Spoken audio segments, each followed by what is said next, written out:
Ассалаумағалейкум, TikTok және Instagram достар, қалайсыңдар? Көптен шытырман оқиғаларды жариялаған жоқпын. Себебі қазір адвокаттық жұмысымды бастап, Ақтау қаласында қол тимей жүр, үнемі шапқылап. Екі адамды қорғап жатырмын. Мен бір басымнан өткен шытырман оқиғаны айтып берейін. Қызмет бабында жүрген кезде 2019 жылдары ма, 18 жылдары болу керек. Тіпті 17 жылдары ма, мына Жаңаөзенде не бар, Мойна бар, мына Баяуыл деп Астана шағын ауданы дейді, сол жақтан шақыру түсті, вызов түсті. Сол кезде мен өзім жедел тергеу тобында кезекшілікте едім. Оқиға болған жерге бардық. Бір азаматты сол жерде қасапшы жігіт пышақтап больницаға түсіреді. Ана жігіт больницаға түскен.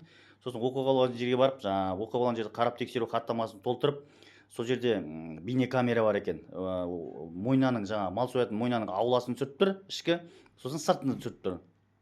Сол камераны изымайт еттім. Сосын алдым.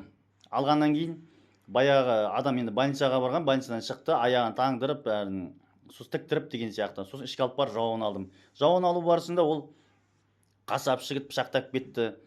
Менің аяғымды жарақаттап кетті. Қасымда інім бар, қасымда әйелім болды. Сол жерге мал сойдыруға барған ғой, бұқашық па бірдеме. Содан бәрін жауын алсам, действительно ана жерде мен қасапшы жігітті дейтін бір қанапезер қылмыскер ретінде көрсетті. Содан кейін ол енді қашып кеткен. Сосын жаңағы қасапшы жігітті 1-2 күннен кейін ұсталды ол. Ұсталып алып келді. Мен қатарлас жігіт екен. Пышақты қайда сұрап едім, пышақты лақтырып кеттім, қайда екенін білмеймін дейді. Одан сұрадым, қалай болды деп. Мен көп осы пәленше жылдан бері осы жерден қасапшы болып жұмыс жасаймын, нәпақамды осымен тауып жүрмін дейді.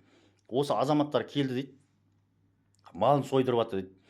Малы семіз екен дейді. Мен айттым дейді, мына бөтеке май, іш майларды қарап тұрың. Біреу ұстап кетпесін. Мен бәлеге қалып жүрмейін деп айттым дейді да. Сосын бұлар қарап тұр дейді, жақсы өзі салып тұр дейді пакетке. Бір уақытта маған тиісіп бастайды. Неге мынаның іш майы аз? Бәлені түген деп тиісіп бастады дейді. Енді жаңа пышақталған азаматты бір айта кетейін. Енді қалталы бай азамат екені көрініп тұр. Қалталы азамат, ірі денелі өзі. Маған тиісіп бастайды, сен қалпақсың, сен көшіп келгенсің, сен анаусың, мынау ағасы қойшаш. Сен қылшық қылып сойып атсың, анама тиісіп дейді. Сосын жақсы ағасы онда сыртқа шығып сөйлесек деп айттым дейді да. Сөйлесуді көріп тұрған адамдар болды дейді. Сыртқа шығып баратыр едік дейді. Ауладан сыртқа шыққаннан кейін мына жаңағы жігіт, ірі денелі жігіт ұрды дейді. Ұрғаннан кейін екінші ініші жабылып кетті дейді. Сосын енді қорғандым дейді. Мен ұстап алатқан қорғанып санап пышақтап алдым дейді.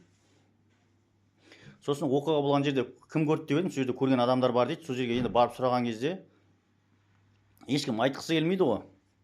Ол адам қазірде бар, өмір бойы сол Мойнада жұмыс жасайтын адам. Сол оқиғаның бәрін айтып берді. Осы мына жаңа қалталы бай жігіт осының өзі мал сойдырып, өзі мынаған боқтады, балағаттады, сойып жатыр еді. Тектен-тек тиісіп, мына баланы өзі қылмыс жасауға өзі итермеледі дейді, провокация жасады дейді.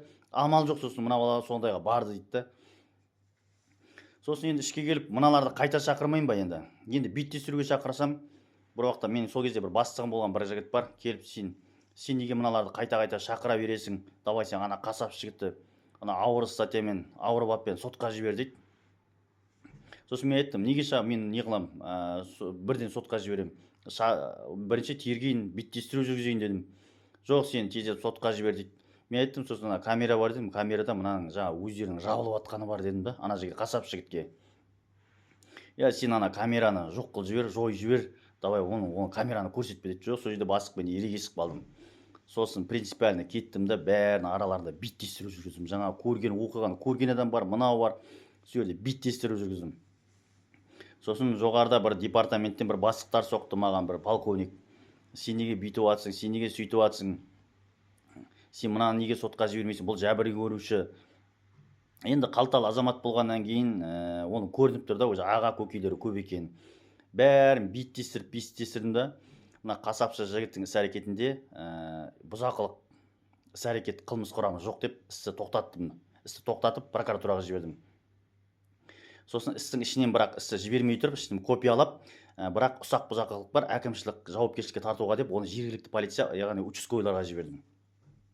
сол кезде прокурор болған бір білімді азамат бар еді. Сол менің қысқартқан, тоқтатқан қаулымды заңды деп тауып, келісіп, архивке мұрағатқа кетті.